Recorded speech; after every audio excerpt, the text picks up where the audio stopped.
L'atelier préparatoire des Assises nationales des jeunes du Mali avait lieu ce samedi 5 septembre 2015 de 9h30 à 17h à la Bourse de travail de Paris.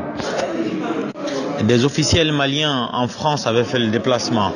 Ahmedi Diarra, président du Haut Conseil des Maliens de l'extérieur pour la France, Mangal Traoré, consul général du Mali en France, Toumani Djimé Diallo, conseiller en communication de l'ambassadeur du Mali en France, Dr Oumar Keïta, ambassadeur de Mali à l'UNESCO, et le représentant du Conseil économique et social. Nombreux jeunes étaient également venus pour présenter leur parcours professionnel et associatif à l'Assemblée, et beaucoup de Maliens avaient fait le déplacement ce jour. Vrai travail issu de ces rencontres-là.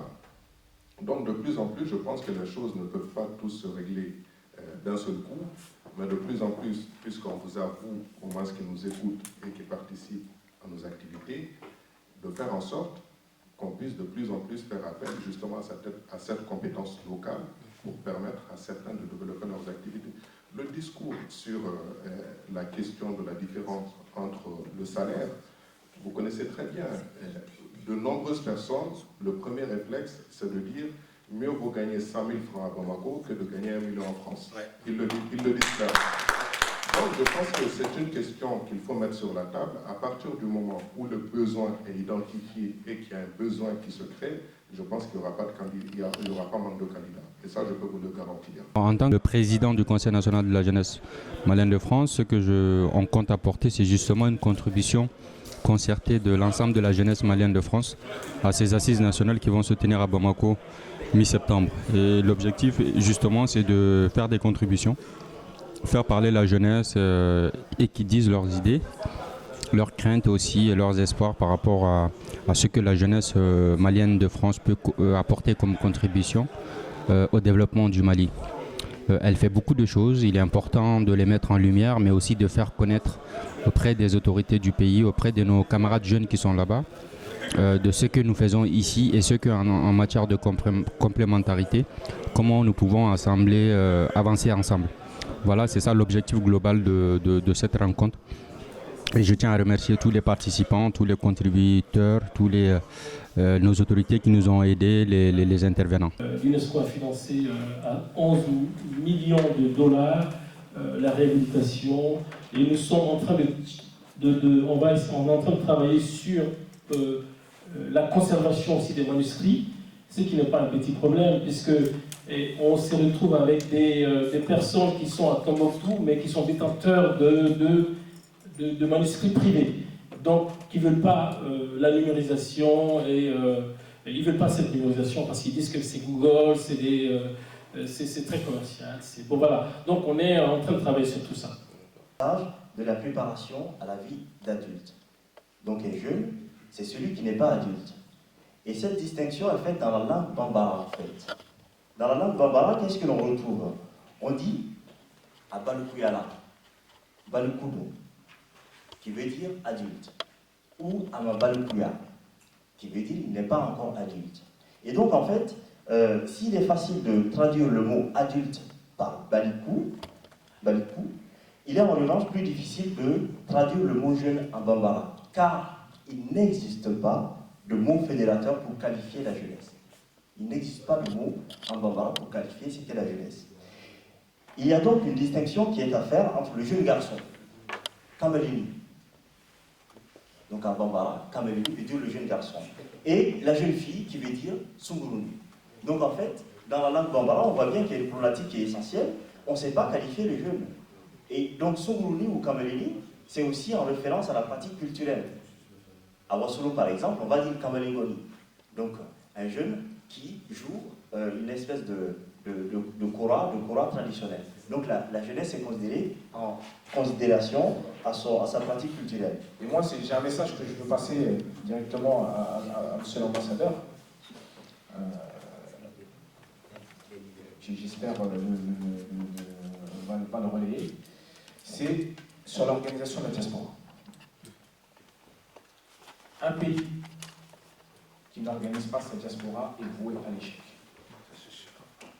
C'est-à-dire que tous les pays aujourd'hui qui réussissent à l'extérieur ont organisé leur diaspora. Et on le voit aujourd'hui en France.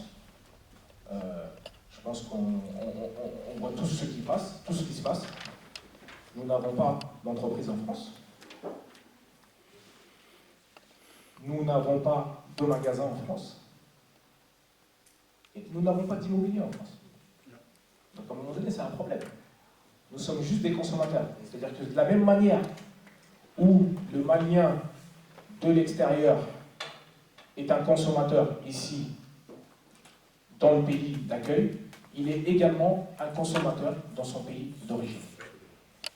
Et ça, à un moment donné, c'est très très grave. On ne peut pas construire un pays en étant uniquement que consommateur. Et c'est là-dessus qu'il va falloir faire les choses. C'est-à-dire qu'il faut organiser cette diaspora. Il faut que cette diaspora puisse acheter des bâtiments en France. Il faut que cette diaspora puisse devenir propriétaire. Parce que tout à l'heure, vous avez Raphaël a soulevé la question des migrants qui vivent tout seuls aujourd'hui dans leur foyer avec le mythe du retour. Effectivement, c'est normal. Ce qui leur arrive, c'est tout à fait normal. Puisqu'ils n'ont pas investi. Ils n'ont pas investi là où ils sont. Ils sont arrivés dans les années 50, 60, etc. Ici, ils n'ont rien, alors qu'ils auraient pu acheter des appartements, ils auraient pu être propriétaires, etc. Au moins avoir un certain capital. Ils ont tout envoyé dans le pays d'origine, là-bas. Et là-bas, c'est des consommateurs qui mangent uniquement tous les jours de la viande, etc. Ah, bah tiens, c'est bientôt l'Aïd, là. Est-ce que tu n'as pas envoyé le prix du mouton? Oui. Ah oui. Mais ce qui nous arrive, c'est normal, on l'a créé. Et nos États, en tout cas notre État, le Mali, ne nous a pas aidés en ce sens. Et il faut absolument que le Mali, avec cette diaspora qui est ultra importante, qui amène énormément d'argent, effectivement, pour ce que l'aide publique, vous l'avez dit et redit et encore une fois, il faut que cette diaspora soit organisée. Je suis le directeur général du cabinet de conseil Afrique Globe, spécialisé dans 3 domaines. Le cabinet est structuré en 3 pôles: pôle environnement, pôle défense et sécurité et pôle management stratégique. Au sein de notre cabinet, nous réfléchissons sur les solutions, notamment dans le domaine environnemental. Nous réfléchissons sur la modernisation des forces armées africaines et l'aide à la pacification de la zone sahélo-saharienne. Ensuite, en management stratégique, j'ai eu l'opportunité d'évoluer au sein d'une entreprise où j'avais sous mon contrôle environ une centaine de personnes de 15 nationalités différentes. Donc j'ai appris ce management-là sur le terrain. Et ensuite, j'ai complété ma formation au sein de l'école de guerre économique et à l'université Jean Moulin Lyon 3. Donc par rapport aux assises de la jeunesse malienne, nous, notre contribution, en tout cas ma contribution, consistera à accompagner les jeunes créateurs d'entreprises, à leur apporter les conseils nécessaires, mais aussi apporter des réflexions nouvelles par rapport au rôle de l'État, aux possibilités de création d'emplois et de soutien à la jeunesse. Et j'ai souligné un rôle très important que la jeunesse pourrait jouer, notamment dans la mise en place du processus de paix, c'est d'inclure la jeunesse dans le processus DDR.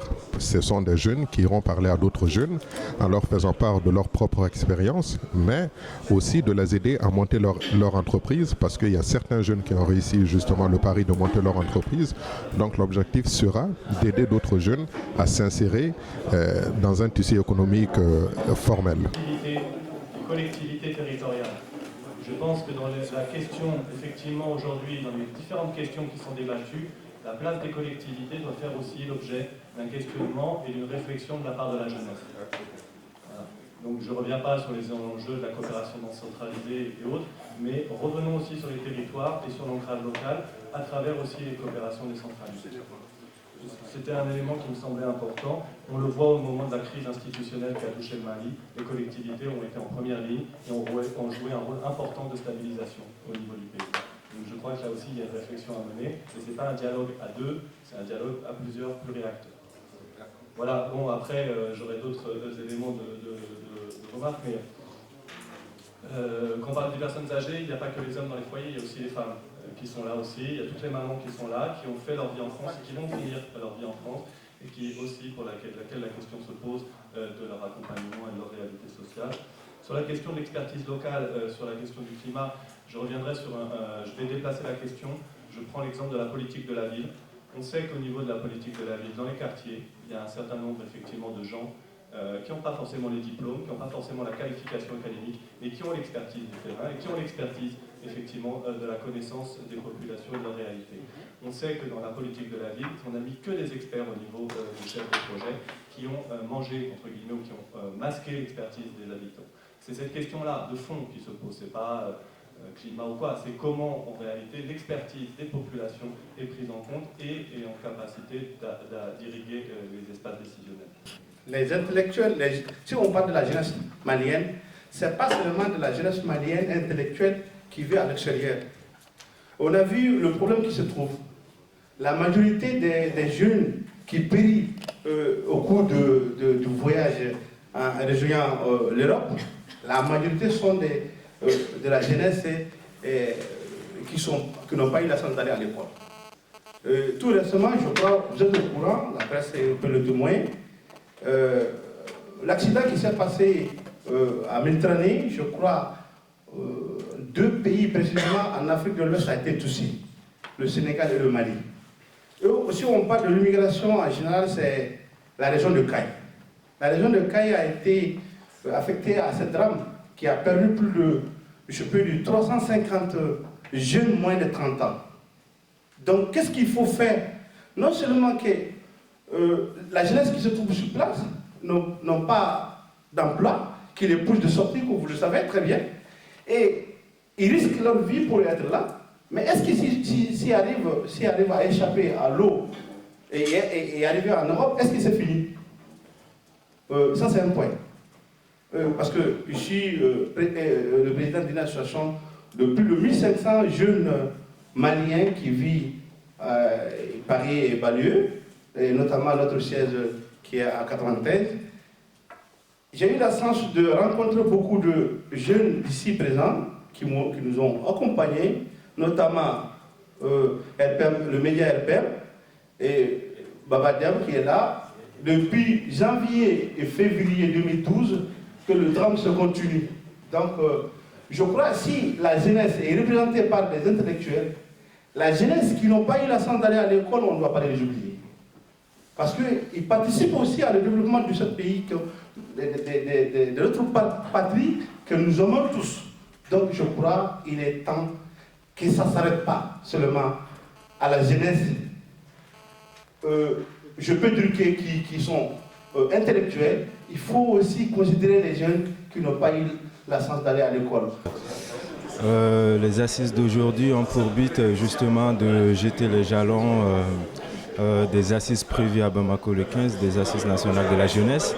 Et le CNJ Mali-France essaye aujourd'hui de rassembler un grand nombre de préoccupations de la jeunesse malienne ici en France, mais aussi les alternatives et puis les propositions concernant le développement du Mali de la part des jeunes, et surtout on a mis un grand accent sur l'entrepreneuriat de la jeunesse, ce qui permet au CNJ Mali de faire une proposition dans le sens de la développement, parce qu'il faut surtout retenir que l'assise de Bamako va porter sur le rôle et l'importance de la jeunesse dans le développement du pays. Et nous, étant la jeunesse de la diaspora en France, et aussi étant des étudiants, des chercheurs, des créateurs d'entreprises, il est assez important pour nous de vraiment apporter notre pierre à l'édifice.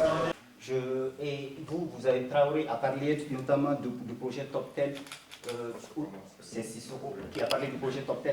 Le problème réellement du Mali aujourd'hui, c'est quoi? C'est son éducation. Parce que je pense qu'il faudrait faire une refonte quasiment du système éducatif malien. Parce que nous, jeunes Maliens, aujourd'hui, nous ne connaissons même pas notre propre histoire. C'est ça le problème. Nous ne connaissons même pas notre propre histoire. C'est-à-dire l'histoire du Mali de 1960 à nos jours, on ne le connaît pas assez. C'est pour cela que nous répétons les mêmes erreurs depuis plus de 50 ans. Et moi, je pense qu'aujourd'hui, le problème que l'université de Bamako, l'université du Mali a de façon générale, c'est un problème d'enseignants. Le projet Top 10, je pense qu'il faut aller au-delà du projet Top 10. C'est-à-dire qu'il ne faut pas, surtout, ne pas seulement dire qu'il faudrait certes compter sur la diaspora, mais aussi des ressources locales. Je prendrai un exemple. Pourquoi ne pas solliciter les chefs d'entreprise qui sont qui travaillent dans leur domaine respectif de donner 2 heures de leur temps pour faire un cours sur leur domaine bien précis qui se passe à Bamako. Pourquoi ne pas les impliquer? Parce qu'on sait que l'État ne peut pas recruter le nombre d'enseignants suffisant pour l'université de Bamako. Il ne faut pas qu'on se le cache, l'État n'a pas les moyens de le faire. Mais pourquoi s'apaisanter toujours sur cette politique qu'il faut être enseignant et pour être enseignant, il faut être fonctionnaire? Je pense qu'on a dépassé ce stade-là, il faudrait aller au-delà. Il y a beaucoup de pays asiatiques, pour ne nommer que la Chine, qui, à l'époque où ils voulaient relancer leur système universitaire, ils ont fait appel à la diaspora, à l'intégration chinoise à travers le monde, c'est-à-dire en les mettant carrément des professeurs associés et qui venaient juste pour donner des cours aux facs de médecine, et que la première promotion de ces différentes universités était directement destinée à l'enseignement. En tant que chercheur associé au LIRTES et donc du coup enseignant aussi à l'université Paris-Est Créteil et à l'université Paris 13, j'ai été invité par Mohamed Traoré, qui est le président du CNJM, pour justement une rencontre autour donc des questions de préparation des assises de la question de la jeunesse. Ce que l'on peut faire comme apport autour de ces politiques, c'est avec l'association APUMAF dont je suis le président. Donc j'ai décidé de répondre à l'appel de Mohamed Traoré avec un outil détail, donc APUMAF et ses réalisations.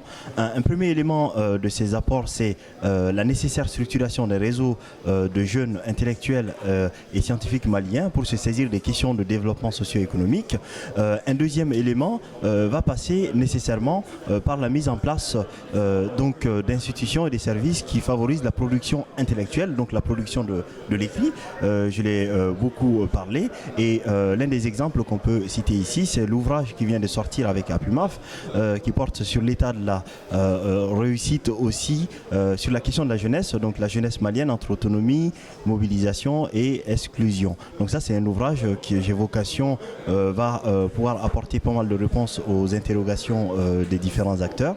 Le troisième élément que j'ai envie de dire en tant que président de l'association, c'est la nécessaire mise en place d'un cadre d'échange entre les intellectuels, entre les jeunes intellectuels peut-être du Mali et de la France, pour qu'ils se saisissent aussi des questions collectivement.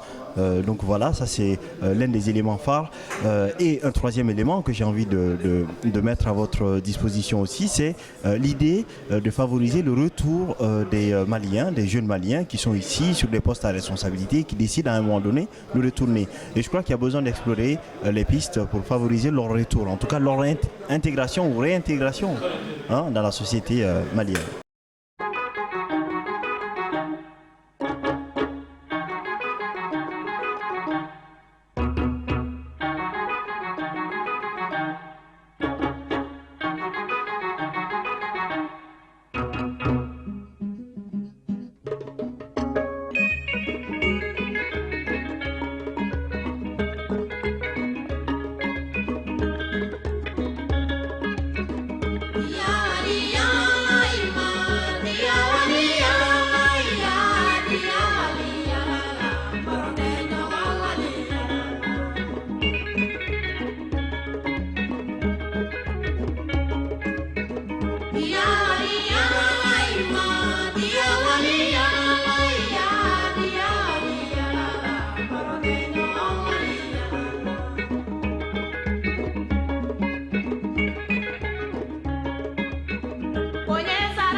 Mali ba de nungana wa kumana,